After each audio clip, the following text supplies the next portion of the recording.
আসসালামু আলাইকুম, আশা করি আপনারা সবাই অনেক ভালো আছেন। সিএসএস এর এই পর্বে আমরা লিস্টের স্টাইল নিয়ে আলোচনা করব। লিস্টের স্টাইল মানে দেখুন এই যে এখানে বিভিন্ন টাইপের লিস্টের স্টাইল দিয়েছি, সার্কেল এবং এই যে দেখুন এখানে বিভিন্ন টাইপের স্টাইল কিন্তু আমি এখানে দিয়ে দিয়েছি। এই স্টাইলগুলো নিয়ে আলোচনা করব এবং খুবই ইম্পর্টেন্ট একটা টপিক সম্পর্কে আমি আপনাদেরকে জানানোর চেষ্টা করব। দেখুন এই যে এগুলো কিভাবে তৈরি করেছিলাম, আমি আশা করি আপনারা সবাই ইউএল এলআই এই যে লিস্ট এই ট্যাগগুলোর সাথে সবাই পরিচিত। এগুলো নিয়ে কিন্তু আমরা আমাদের এসটিএমএল টিউটোরিয়ালে আলোচনা করেছিলাম। তো দেখুন এই যে ইউএল এলআই এগুলো নিয়ে কিন্তু আমি অলরেডি আলোচনা করেছি এসটিএমএল টিউটোরিয়ালে। আমি যে কাজটা করেছি এখানে আলাদা আলাদাভাবে 4-5টা ইউএল এলআই নিয়েছি এবং এইগুলোর ভিতরে আমি যে কাজটা করেছি মানে ইউএল এই ট্যাগগুলো কি করেছি 4-5টা নিয়েছি এবং প্রতিটার মধ্যে আলাদা আলাদা স্টাইল দিয়ে দিয়েছি এবং এর আউটপুটটা আমি আশা করি আপনারা সবাই এখানে দেখতে পারতেছেন। তো এই যে এখানে এই স্টাইলগুলো আপনারা কীভাবে দিবেন এইগুলো নিয়েই আজকের ভিডিওতে আমি আলোচনা করব এবং খুবই ইম্পর্টেন্ট একটা বিষয় আমি আপনাদেরকে জানানোর চেষ্টা করব। তো এইগুলা আপনি কেন ব্যবহার করবেন, এইগুলা কিন্তু আপনার এই লিস্ট স্টাইলগুলো আপনার অনেক সময় অনেক কাজেই প্রয়োজন হতে পারবে। আপনি যখন কোনো ওয়েবসাইটের মধ্যে কোনো কিছু লিস্ট করার প্রয়োজন হবে, লিস্টিং করার প্রয়োজন হবে, তখন আপনি এই ইউএল এলআই এইগুলোর মাধ্যমে কিন্তু লিস্ট করতে পারবেন। এছাড়া আপনি যখন একটা ওয়েবসাইট তৈরি করবেন, ওয়েবসাইটের মেনুর মধ্যেও কিন্তু এই ইউএল এলআই এই ট্যাগগুলো ব্যবহার করা হয়। যেমন আমি এই যে এখানে একটা ওয়েবসাইট এখানে ওপেন করে রেখেছি, এই ওয়েবসাইটের মধ্যে দেখুন আপনারা যদি এখানে লক্ষ্য করুন এই যে আমাদের হোম, অ্যাবাউট, এই যে এখানে যে বাটনগুলো দেওয়া আছে মানে আমাদের এই লিঙ্কগুলা এগুলা কিন্তু আমাদের ইউএল এলআই এই ট্যাগের মাধ্যমে কিন্তু বানানো হয়েছে। যেমন আমি যদি এই যে এই ট্যাগের ওপর মানে এই যে এটার উপর গিয়ে যদি আমি রাইট বাটন ক্লিক করি, তারপর আমি যদি ইন্সপেক্ট এলিমেন্টে ক্লিক করি, তাহলে আমি আশা করি আপনারা সবাই জানেন যে এখানে এইচটিএমএল কোডগুলো দেখা যায় এবং এই পাশে সিএসএস এর কোডগুলো দেখা যায়। তো এখন আপনারা এখানে লক্ষ্য করুন এই যে দেখুন আমাদের ইউএল, তারপরে হচ্ছে এই যে এলআই, তারপরে এ, মানে ইউএল এলআই তার ভিতরে এ আছে। এগুলো আমি একটু পরে আপনাদেরকে আরেকটু ভালোভাবে বোঝানোর চেষ্টা করব কিভাবে এগুলো তৈরি করা হয়েছে। এবং দেখুন এই যে আমাদের একটা এলআই, দুইটা, তিনটা, এইভাবে দেখুন আমি যেটার উপর মাউস নিয়ে যাচ্ছি সেটা কিন্তু এখানে অটোমেটিক্যালি সিলেক্ট করে দেখাবে। দেখুন আমি যখন এখানে নিয়ে যাচ্ছি এখানে কিন্তু এটা সিলেক্ট করে দেখাচ্ছে। দেখুন আমি এখানে নিয়ে গেলাম, এটা সিলেক্ট হয়ে যাচ্ছে ঠিক, এবং নিচেরটা নিয়ে গেলে পাশেরটা সিলেক্ট হয়ে যাচ্ছে। মানে এইভাবে দেখুন কোনটার জন্য ব্যবহার করেছে। আপনি চাইলে এখান থেকে মাউসটা জাস্ট উপরে নিয়ে গেলেই এখানে সিলেক্ট করে দেখাবে। তো এগুলো কিভাবে তৈরি করা হয়েছে দেখুন এই যে আমাদের ইউএল এলআই এবং এই ভিতরে কি আছে আমাদের এই ট্যাগ আছে এবং এই ট্যাগের ভিতরে কি আছে এখানে দেখুন এই যে হোম লেখা আছে, তারপরে এখানে হোম এসে গেছে। যদি আপনি অ্যাবাউটের জন্য যান তাহলে দেখুন এই যে পাশের যেটা আছে এটা আমাদের অ্যাবাউটের জন্য ব্যবহার করেছে এবং এই ট্যাগের ভিতরে দেখুন অ্যাবাউট লেখা আছে। তো আশা করি আপনি বিষয়টা বুঝতে পেরেছেন যে আমাদের এই যে ইউএল এলআই যে লিস্টিংগুলো আছে এগুলো অনেক ইম্পর্টেন্ট একটা টপিক। তো এখানে দেখুন আমি অনেকগুলো স্টাইল এখানে দিয়ে দিয়েছি এবং এছাড়াও কিন্তু অনেক স্টাইল আছে, আপনি চাইলে সেগুলো গুগল সার্চ করে দেখে নিতে পারেন।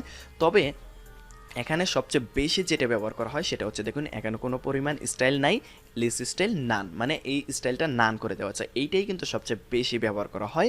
যেমনটা এখানে ব্যবহার করেছে, এখানে লিস্ট দেখুন এখানে কিন্তু কোনো প্রকার ডট বা সার্কেল কিছু নেই, জাস্ট লিস্ট স্টাইল নান করে দেওয়া আছে। যেমন আমি যদি এখানে দেখাই কোন জায়গায় আছে এটা, আমি এখানে সিএসএসগুলো একটু খুঁজলে দেখতে পারবো। যেমন আমি তো এখানে আশা করি আপনার সিএসএসগুলো যদি আপনার খুঁজি তাহলে আমরা আশা করি এখানে পাবো। যেমন এই যে এখানে দেখুন লিস্ট স্টাইল নান যেটা আছে এটা কিন্তু লিস্ট স্টাইল নান ব্যবহার করা হয়, মানে এই যে ইউএলগুলোর যে লিস্ট স্টাইলগুলো থাকে সেগুলোকে কী করা হয় এখান থেকে নান করে দেয়। তাহলে ফলে যেটা হয় যে এই পাশের যে স্টাইলগুলো দেখতে পাচ্ছেন এ বি সি, এরপর রোমান সংখ্যা এবং সার্কেল এবং এটা হচ্ছে স্কোয়ার সার্কেল, এই যে এখানে যে স্টাইলগুলো দেখতে পাচ্ছেন এগুলা আমাদের সবসময় প্রয়োজন হয় না, শুধুমাত্র যেটা নান যেটা আছে সবচেয়ে সেটা বেশি ব্যবহার করা হয়।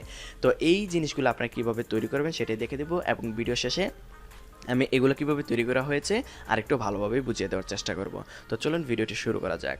দেখুন এটা হচ্ছে আমাদের HTML ফাইল এবং এটা হচ্ছে আমাদের CSS ফাইল। এই দুইটা ফাইলের মধ্যে আমরা কী করেছি একটা কানেকশন করে নিয়েছি আমাদের এই যে লিঙ্ক ট্যাগ এর সাহায্যে, আর এটা হচ্ছে আমাদের ফন্ট আসামির লিঙ্ক, এটা আমরা গত টিউটোরিয়ালে আলোচনা করেছিলাম। তো এখন আমি যে কাজটা করবো দেখুন আমি এখান থেকে সবগুলো ডিলিট করে দিচ্ছি প্রথমটা রেখে, এখান থেকে সবগুলো ইউএল এলআই যা আছে সবগুলো ডিলিট করে দিলাম এবং এখান থেকেও আমি কী করলাম আইডিটাও ডিলিট করে দিলাম। এখানে আপনারা লক্ষ্য করে দেখতে পারবেন শুধুমাত্র এখানে আমাদের কি আছে এই যে ইউএল ট্যাগটা এখান থেকে স্টার্ট হয়েছে এবং এখানে কি হয়েছে ক্লোজ হয়েছে, এবং এই যে দেখুন আমাদের এলআই ট্যাগটা স্টার্ট এবং ক্লোজ হয়েছে এবং এর ভিতরে HTML CSS জাভাস্ক্রিপ্ট এগুলো লেখা আছে। আর এখান থেকে আমি কি করব সবগুলো আমি এখান থেকে ডিলিট করে দিচ্ছি। আর এখানে কিছু স্টাইল আমি আগে থেকে লিখে রেখেছি যাতে আপনাদের কাজটা খুব সহজে বোঝানোর চেষ্টা করতে পারি বা খুব সহজে বোঝাতে পারি। তো এবার দেখুন আমরা যদি কি করি সিএসএস ফাইলে আমাদের কোনো সিএসএস নাই এবং এইচটিএমএল ফাইলের মধ্যে শুধুমাত্র আমরা ইউএল এলআই একটা নিয়ে নিয়েছি এবং এর ভিতরে এইচটিএমএল সিএসএস জাভাস্ক্রিপ্ট এগুলো লিখে এবার যদি আমরা ব্রাউজারে গিয়ে রিফ্রেশ করি তাহলে দেখুন শুধুমাত্র আমাদের এখানে একটা স্টাইলই কিন্তু এখানে আছে। এটা হচ্ছে ডিফল্ট অবস্থায়। আপনি যদি ইউএল এলআই ট্যাগগুলো নেন অটোমেটিক্যালি কিন্তু সে এরকম এই বুলেটিং মানে এই যে ছোট ছোট পয়েন্ট যেগুলো আছে এগুলো কিন্তু অটোমেটিক্যালি সে দিয়ে দেয়। তো এইবার আমরা চাইলে যে কাজটা করতে পারবো এখানে বিভিন্ন টাইপের স্টাইল প্রয়োগ করতে পারবো। এর জন্য আমরা চাইলে এখান থেকে যে কাজটা করতে পারি এটাকে এখানে টার্গেট করতে পারি ইউএল। আপনি চাইলে আইডি অথবা ক্লাসের মাধ্যমে টার্গেট করতে পারবেন। তো আমি ইউএল লেখার পর আমি যদি এখান থেকে এলআইএসটি লিস্ট এরপর STYLE লিস্ট স্টাইল আমরা যেটা করবো লিস্ট স্টাইল টাইপ অথবা আমরা দেখুন আমি যদি লিস্ট স্টাইল টাইপ এখান থেকে সার্কেল দিয়ে দিই তাহলে কি হয় দেখুন এটা সেভ করলাম। সেভ করার পর আমরা যদি ব্রাউজারে গিয়ে যদি রিফ্রেশ করি তাহলে দেখুন এটা কিন্তু সার্কেল হয়ে গেছে। আশা করি আপনি বিষয়টা বুঝতে পেরেছেন, এগুলো সার্কেল হয়ে গেছে। আপনি এবার যদি এখান থেকে দেখুন আমি যদি স্কোয়ারটাকে এখান থেকে কপি করে এখানে জাস্ট পেস্ট করে দিই দেখুন এবার কি হয়, এবার এটাকে সেভ করার পর আমি ব্রাউজারে গিয়ে রিফ্রেশ করলাম দেখুন এগুলো কি হয়ে গেছে স্কোয়ার হয়ে গেছে। আমি এখান থেকে দেখুন আবার আরেকটা দেই এখানে দেখুন আপার রোমান এগুলো আমি যদি এখান থেকে কপি করে এখানে জাস্ট পেস্ট করে দিই তারপর আমি যদি রিফ্রেশ করি তাহলে দেখুন এখানে আরেকটা স্টাইল এসে গেছে আপার রোমান কেস মানে এগুলা এসে গেছে আপার রোমান এগুলো এসে গেছে। তো এবার আমরা যে কাজটা করতে পারি লোয়ার আলফা যদি দিয়ে দিই এখানে তাহলে দেখুন কি হয়, এবার এখান থেকে এটাকে জাস্ট পেস্ট করে দিলাম। এবারে দেখবেন আমাদের এবিসি যেগুলো আছে সেগুলো এসে গেছে। তো এইভাবে দেখুন ঠিক একইভাবে একটা নান আছে, নান দিলে যে কাজটা হবে কন্ট্রোল সি দিয়ে আমরা কি করলাম কপি করে এখানে জাস্ট পেস্ট করে দিলাম। নান মানে লিস্ট স্টাইল টাইপ নান করে দিলাম। এবার আমি যদি এখানে রিলোড করি তাহলে দেখুন কোনো স্টাইল কিন্তু নাই। এখন এই যে এখানে কয়েকটা আমি এখানে লিখে রেখেছি চাইলে আপনারা এগুলো নোট খাতায় লিখে রাখতে পারেন, তবে এটা হচ্ছে আমাদের 100% ইম্পর্টেন্ট, এটা সবচেয়ে বেশি ব্যবহার করা হবে। আর এগুলো অনেক সময় যদি আপনার 10টা ওয়েবসাইট তৈরি করেন হয়তো বা একটাতে ব্যবহার করা হবে কি না সেগুলো শিওর নেই, কিন্তু এই যে এটা আপনার ব্যবহার করা হতে পারে। তো এবার দেখুন আমি কিন্তু এখানে লিখেছি কি লিস্ট স্টাইল টাইপ নান। আচ্ছা আমি প্রথমে আবার এখান থেকে সার্কেলটাকে কপি করে এখানে পেস্ট করি এবং এটার আউটপুট আমরা দেখি। দেখুন আমি এখান থেকে এর আউটপুটটা এখানে রিলোড করলাম দেখুন এখানে কি হয়েছে সার্কেল এসে গেছে। এইবার আমি যদি একটা কাজ করি যেটা হচ্ছে দেখুন এই যে লিস্ট স্টাইল টাইপটা আমি এখান থেকে নান করে দিচ্ছি, টাইপ এখান থেকে কী করলাম নান মানে টাইপটা আমি এখান থেকে মুছে ফেলেছি, শুধু লিস্ট স্টাইল সার্কেল দিয়ে দিলাম। এবার কি হয় দেখি, এটা দেওয়ার পর আমি যদি এখানে গিয়ে রিফ্রেশ করি তারপরে দেখুন কাজ করতেছে কিন্তু। এইবার আমি যদি এখান থেকে আরেকটা ধরুন স্কোয়ারটাকে কপি করে এখানে জাস্ট পেস্ট করে দিলাম, এবার এটাকে সেভ করলাম ব্রাউজারে গিয়ে রিফ্রেশ করি তো দেখুন কাজ করতেছে। কিন্তু আপনার ইচ্ছা আপনি চাইলে এখান থেকে লিস্ট স্টাইল টাইপও লিখে দিতে পারেন অথবা সরাসরি লিস্ট স্টাইল এরপর আপনি কোন স্টাইলটা দিতে চাচ্ছেন সেটা লিখতে পারেন। তো এখানে আমরা যে এই স্কোয়ার ব্যবহার করছি এবং এখানে আমি 3-4টা স্টাইল আমি এখানে লিখে রেখেছি, শুধুমাত্র যে একটাই আছে এরকম না, এখানে কিন্তু আরও অনেকগুলো আছে, আপনি চাইলে গুগল থেকে দেখে নিতে পারেন অথবা যেমন আপনার কোড এডিটর কিন্তু এখানে সাজেস্ট করবে। দেখুন আমি এখানে সাজেস্ট করতেছি, এখানে কিন্তু অনেক জিনিস আছে এখানে ব্যবহার করা যায়। এখান থেকে আপনি যে কাজটা করবেন এক একটা করে ব্যবহার করার চেষ্টা করবেন, এখান থেকে দেখবেন। দেখুন আমি যদি এখান থেকে একটা ক্লিক করি এবং এটা সেভ করার পর যদি ব্রাউজারে গিয়ে রিফ্রেশ করি তাহলে দেখুন এখানে কিন্তু ওই যে আমাদের আলফা বিটা গামা যেগুলো আছে সেগুলো কিন্তু এখানে এসে গেছে। তো এগুলো আপনার সবসময় প্রয়োজন হবে না, এগুলো আপনি চাইলে জাস্ট চোখ গুলিয়ে নিতে পারেন যে এগুলো কী কী জিনিস স্টাইলগুলো আছে, আপনি শুধুমাত্র আপনার কোড এডিটরের সাজেশন থেকে দেখে নিতে পারেন অথবা আপনি চাইলে গুগল থেকে দেখে নিতে পারেন। তো আমি এখন আপনাদেরকে দেখানোর চেষ্টা করবো সেটা হচ্ছে এই যে আমাদের এখানে যেহেতু আমাদের প্রতিটা ওয়েবসাইটে এরকম মেনু কিন্তু প্রতিটা ওয়েবসাইটে মোটামুটি থাকে, তো এই মেনুটা কিভাবে তৈরি করা হয়েছে আমি কিন্তু আপনাদেরকে একটু আগে দেখিয়েছিলাম যে এগুলা আমাদের ইউএল এলআই ট্যাগের মাধ্যমে তৈরি করা হয়েছে। আমি সেই বিষয়টা আপনাদেরকে আরেকটু বুঝিয়ে দিই তাহলে হয়তো বা বিষয়টা আপনাদের সাথে বা আপনাদের বিষয়টা ক্লিয়ার হয়ে যাবে। তো এখন আমি যে কাজটা করব দেখুন আমি প্রথমে এগুলোকে ডিলিট করে দিই। প্রথমে যে কাজটা করা হয়েছে এখান থেকে ইউএল আমাদের এটা একটা নেওয়া হয়েছে, তারপর ভিতরে আমাদের এলআই যেটা আছে সেটা নেওয়া হয়েছে। এই যে এখানে আমরা কী করলাম ইউএল এলআই মানে ইউএল ট্যাগটা নিলাম এবং এখানে এলআই ট্যাগ নিলাম এবং এর ভিতরে যে কাজটা করা হয়েছে আমরা কি করতে পারবো এখানে একটা এ ট্যাগ ব্যবহার করা হয়েছে, যেমন HREF এবং সমান সমান এখানে একটা আমি হ্যাশ দিয়ে দিচ্ছি যাতে আমরা পরবর্তীতে আমরা এখানে কি করব এখানে লিঙ্ক ব্যবহার করব। তো এই যে দেখুন এখানে যে স্ট্রাকচারটা আমি এখানে দেখাচ্ছি এইটাই কিন্তু আমাদের এই যে এখানে প্রয়োগ করা হয়েছে। তো আশা করি আপনি বিষয়টা বুঝতে পেরেছেন। দেখুন এই যে ইউএল এলআই এবং এর ভিতরে এ, আপনি চাইলে এখানে লাইন ব্রেক দিয়ে দিতে পারেন। এখান থেকে দেখুন আমরা যদি এখানে এইভাবে সাজিয়ে লিখি তাহলেও লিখতে পারবেন, কোনো সমস্যা নেই।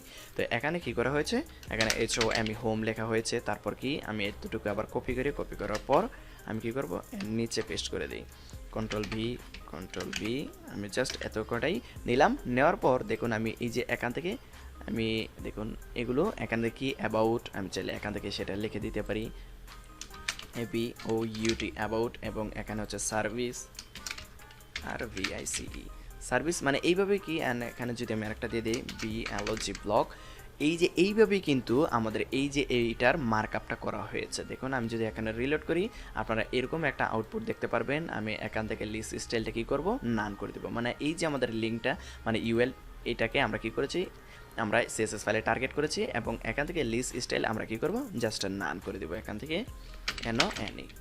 আচ্ছা NONE আমরা কি করলাম, লিস্ট স্টাইলটা নান করে দিলাম। এবার এটাকে সেভ করি, ব্রাউজারে গিয়ে রিফ্রেশ করি। তো দেখুন আমাদের লিস্ট স্টাইলটা নান হয়ে গেছে। এবার কি করা হয়েছে, আমাদের এই যে এই ট্যাগগুলো আছে মানে UL এর ভিতরে আছে LI এবং A, এটা কি করলাম দেখুন আমাদের UL, আমাদের এটা হচ্ছে এই যে দেখুন এটা হচ্ছে আমাদের UL ট্যাগের ভিতরে LI ট্যাগ, তার ভিতরে আছে আমাদের A ট্যাগ। আমরা কিন্তু সেটাই এখানে বলে দিয়েছি, UL ট্যাগ, তার ভিতরে আছে আমাদের LI ট্যাগ, তার ভিতরে আছে আমাদের A ট্যাগ। এটার আমরা কি করেছি, ধরুন এখান থেকে TEX ট্যাক্স DECORA ট্যাক্সেশন আমরা এখান থেকে নান করে দিয়েছি, এবং এখানে ধরুন tax transform TRANS transform UPPER upper case, এবং এখান থেকে একটা ফন্ট সাইজ ফন্ট সাইজ, যেটি ফন্ট সাইজ ধরুন আমরা এখান থেকে 20 পিক্সেল করে দিলাম। তারপর ধরুন আমরা এখান থেকে একটা কী করলাম, ট্রানজিশন দিয়ে দিই TRANSI ট্রানজিশন ধরুন আমরা এখান থেকে 3S করে দিলাম। এইবার আমরা যে কাজটা করব, ধরুন আমরা কি করব, আচ্ছা আগে এর আউটপুটটা আমরা দেখি। এবার রিলোড করি ব্রাউজারে, দেখুন এখানে এই একটা আউটপুট আমরা দেখতে পারতেছি। আমরা কি করি, এখান থেকে ফন্ট ফ্যামিলিটাও চেঞ্জ করে দিই, দেখতে আরেকটু ভালো দেখাবে। ফন্ট FAMILI ফ্যামিলি আমরা এখান থেকে কী করবো, সেন্স সেরিফ করে দিলাম। ফন্ট ফ্যামিলিটা আমরা এখান থেকে সেন্স সেরিফ করে দিলাম। এবার এটাকে ব্রাউজারে গিয়ে রিফ্রেশ করি। তো দেখুন এখানে এর আউটপুটটা আমরা আশা করি সবাই বুঝতে পারতেছেন যে আমি এখান থেকে আরেকটু কমিয়ে দিই, এখান থেকে 15 পিক্সেল করে দিলাম। এবার এটাকে রিলোড করলাম, দেখুন এটা কি হয়ে গেল, একটু ছোট হয়ে গেছে। আমরা এখান থেকে কালারটাও চেঞ্জ করে দিতে পারি। আমি এখান থেকে ধরুন COLOR কালারটা BLAC কে ব্ল্যাক করে দিলাম। এবার আমরা এটাকে রিলোড করলাম, দেখুন কালারটা কি ব্ল্যাক হয়ে গেছে। এবার আমাদেরকে যে কাজটা করতে হবে, দেখুন আমরা এই যে এখানে দেখুন যখন আমরা মাউসটা নিয়ে যাচ্ছি কি হচ্ছে, আমাদের এই যে কালারগুলো কিন্তু চেঞ্জ হয়ে যাচ্ছে, দেখুন কালারগুলো চেঞ্জ হয়ে যাচ্ছে। ঠিক একইভাবে আমরা সেই কাজটা করতে পারবো। এর জন্য কি করেছি আমরা, ট্রানজিশন, মানে আমাদের কাজটা করতে কতটুকু সময় লাগবে এগুলো নিয়ে কিন্তু আমি এই যে এখানে যে সকল CSSগুলো লিখেছি এগুলো নিয়ে কিন্তু আমি অলরেডি আপনাদের সাথে আলোচনা করেছি। যারা আমাদের আগের টিউটোরিয়ালগুলো দেখেন নেই তারা অবশ্যই আমাদের আগের টিউটোরিয়ালগুলো দেখবেন, ভিডিও ডিসক্রিপশন এবং আই বাটনে দেওয়া আছে লিঙ্কগুলো।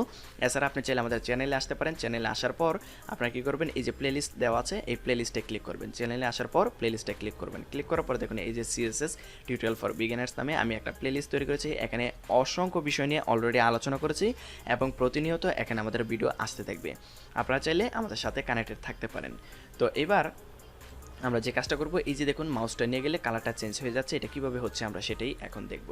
এর জন্য আমরা কি করব, ULLI এটাকে আমরা HOVER হওয়ার দিলাম, অথবা আমরা কি করতে পারি ULLIA এটাকে আমরা HOVER হওয়ার করলাম। মানে কি, এই যে আমাদের ULLIA এটা কি করবে, আমাদের এই যে UL তার ভিতরে LI এর ভিতরে A, সে এটাকে টার্গেট করবে। টার্গেট করার পর আমি যদি এখান থেকে বলে দেই COLOR কালারটা ORANGE অরেঞ্জ। এবার যে কাজটা হবে, জাস্ট সেভ করলাম, ব্রাউজারে গিয়ে রিফ্রেশ করি, দেখুন কালারগুলো কিন্তু চেঞ্জ হয়ে যাচ্ছে। এইবার এখানে যে কাজটা করে হয়েছে, দেখুন আমাদের এই যে এগুলোকে এক সাইডে এনে বসিয়ে দেওয়া হয়েছে এবং এগুলোকে পাশাপাশি করে দেওয়া হয়েছে। এবং দেখুন আমাদের এগুলো যদি আমরা এই সাইডে এনে রেখে দেই এবং এগুলোকে যদি আমি পাশাপাশি করে দেই, তাহলে কিন্তু আমাদের এটার মতোই কিন্তু কাজগুলো করবে। এরপর আমরা যে কাজটা করতে পারি, এই যে এখানে আমরা কি করতে পারি, বিভিন্ন টাইপের লিঙ্ক দিয়ে দিতে পারি। যে লিঙ্কটাতে ক্লিক করবে, মানে এখানে যে লিঙ্কটা দিয়ে দিব সেই লিঙ্কে কিন্তু ক্লিক করার পর চলে যাবে। এবার আমরা যদি এগুলোকে শুধুমাত্র পাশাপাশি করে দিই, তাহলেই আশা করি আমাদের মেনুটা তৈরি করা হয়ে যাবে। এখন আমি আপনাদেরকে এগুলোকে কিভাবে পাশাপাশি অবস্থায় লিখতে হয় সেগুলো এখন দেখাচ্ছি না। আজকের ভিডিওটা এই পর্যন্তই থাকবে এবং পরবর্তীতে আমি অবশ্যই আপনাদেরকে এরকম ওয়েবসাইট আমি আপনাদেরকে বানিয়ে দেখানোর চেষ্টা করব। অবশ্যই সেখানে আমরা এই যে এই মেনুগুলো নিয়ে আলোচনা করব। যে ওয়েবসাইটটা আমি আপনাদেরকে বানিয়ে দেখাবো সেখানে অবশ্যই এই মেনুগুলো থাকবে, স্লাইডার থাকবে, এরকম ডিজাইন থাকবে। এগুলো কিন্তু আমি আশা করি আপনারা অলরেডি পারবেন না, আপনারা যদি আমি একবার একবার দেখিয়ে দিই, আশা করি আপনারা সবাই পারবেন। যেমন দেখুন এই যে এগুলো H1 ট্যাগ দিয়ে তৈরি করা হয়েছে, এগুলো একটা বাটন তৈরি করা হয়েছে, এই জিনিসগুলো এই জাস্ট এখানে কীভাবে ওয়েবসাইটের মধ্যে ইমেজ আনতে হয় সেগুলো নিয়ে আমরা অবশ্যই পরবর্তীতে আলোচনা করবো। দেখুন এই যে এগুলো বিভিন্ন টাইপের স্টাইল এখানে হচ্ছে, এগুলো নিয়ে অতি শীঘ্রই আমাদের টিউটোরিয়াল আসতে থাকবে। তো যে কাজটা হচ্ছে, এখন আমরা যদি এগুলোকে পাশাপাশি করে দিই তাহলে কিন্তু আমাদের এটা মেনু তৈরি হয়ে যাবে। এখন কিভাবে পাশাপাশি করবেন সেটা আজকের ভিডিওতে আমি আপনাদেরকে দেখাবো না, আমি পরবর্তীতে এই বিষয় নিয়ে আরও আলোচনা করব, কিভাবে এগুলোকে পাশাপাশি করবেন, কিভাবে এক সাইড থেকে আরেক সাইডে নিয়ে যাবেন, এগুলো নিয়ে অতি শীঘ্রই আমার ভিডিও আসতে চলেছে। তো এইটাই ছিল আমাদের আজকের ভিডিও। যদি ভিডিওটি ভালো লাগে অবশ্যই ভিডিওতে একটা লাইক দিবেন, কমেন্টে জানাবেন ভিডিওটি কেমন হয়েছে। আর যদি আপনি আমাদের চ্যানেলের সাথে কানেক্টেড থাকতে চান তাহলে ভিডিওর নিচে দেখুন লাল একটা সাবস্ক্রাইব বাটন আছে, সেখান থেকে সাবস্ক্রাইব করে অবশ্যই পাশের বেল আইকনটিতে প্রেস করে দিবেন, তাহলে আমাদের চ্যানেলের সাথে কানেক্টেড থাকতে পারবেন। আর যারা অলরেডি সাবস্ক্রাইব করে ফেলেছেন তাদেরকে অসংখ্য ধন্যবাদ। তো দেখা হচ্ছে পরবর্তী ভিডিওতে নতুন কোনো টপিক নিয়ে। ধন্যবাদ সবাইকে।